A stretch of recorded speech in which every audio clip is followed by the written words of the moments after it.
¿Vale la pena comprar el Samsung Galaxy A14? En este video descubrirás si te conviene adquirir este celular de gama baja, ya que te comentaré sus características, puntos a favor, puntos en contra y una breve opinión. Así que si estás interesado en este modelo, pon atención y quédate hasta el final, ya que te garantizo que esta información te será de ayuda. Una vez dicho esto, bienvenido a Mobile World y comencemos.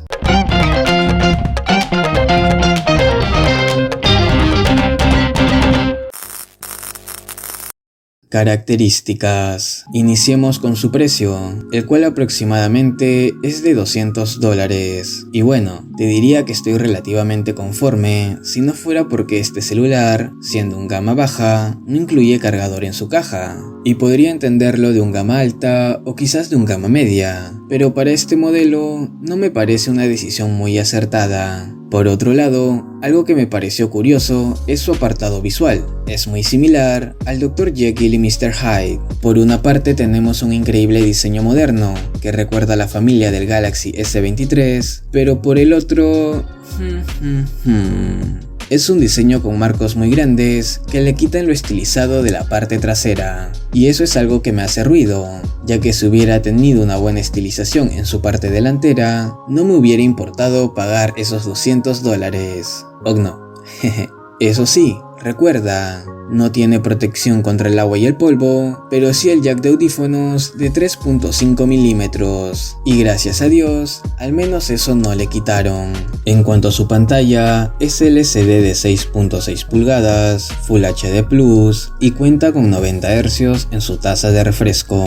Y a pesar de no ser AMOLED, da una buena calidad al visualizar contenidos. Además, si bien no tiene los mejores ángulos de visión, todavía es disfrutable si estás viendo algún contenido multimedia con alguien más. Eso sí, no te olvides que gracias a sus 90 Hz en su tasa de refresco, muestra movimientos fluidos en la interfaz del sistema. Y pasemos a donde creo yo que es el punto más fuerte de este modelo. Las cámaras, las cuales cuentan con 13 megapíxeles en su lente frontal, 50 en su lente principal y 2 megapíxeles en su lente macro y de profundidad. Y aunque si bien no se pueden comparar a los lentes de los gamas alta de Samsung, no te preocupes, porque en este modelo sí te otorgarán buenos colores, buenos niveles de detalles y un correcto equilibrio de luces y sombras. Y ya hablando de su rendimiento, le da potencia el Exynos 1330, quien puede ser acompañado de 4 o 6 GB de RAM, los cuales, independientemente del modelo que elijas, te darán un buen desempeño en tus actividades del día a día, al igual que en los videojuegos, si es que los juegas en una calidad baja. Pero si los gráficos y la fluidez con la que buscas jugar es alta, te recomiendo mejor que optes por otro equipo más enfocado a la potencia. Asimismo, su almacenamiento puede ser de 64 o 128 GB, expandibles con micro SD, y su batería cuenta con una capacidad de 5000 mAh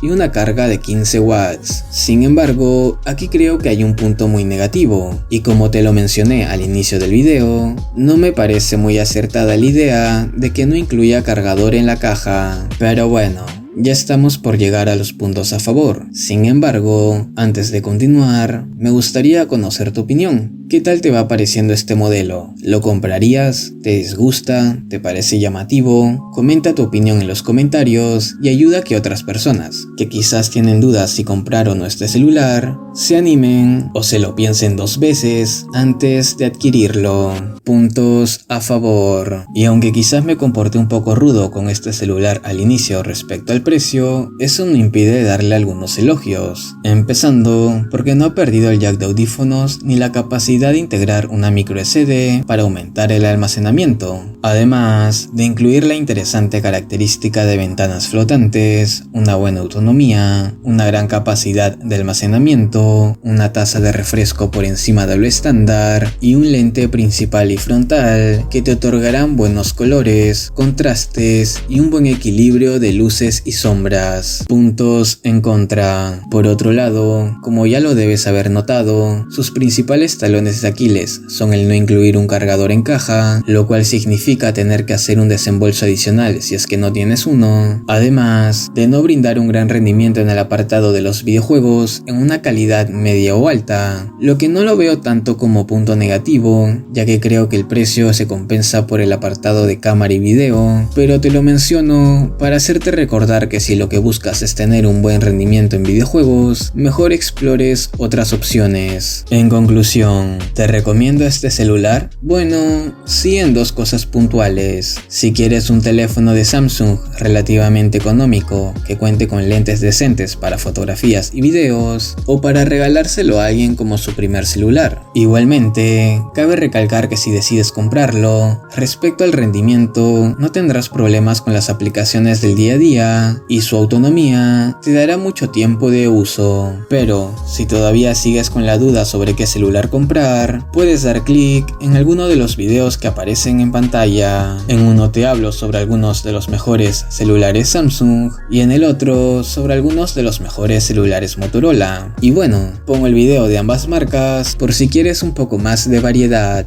Nos estamos viendo de nuevo en alguno de ellos y desde ya agradezco que hayas llegado al final de este video.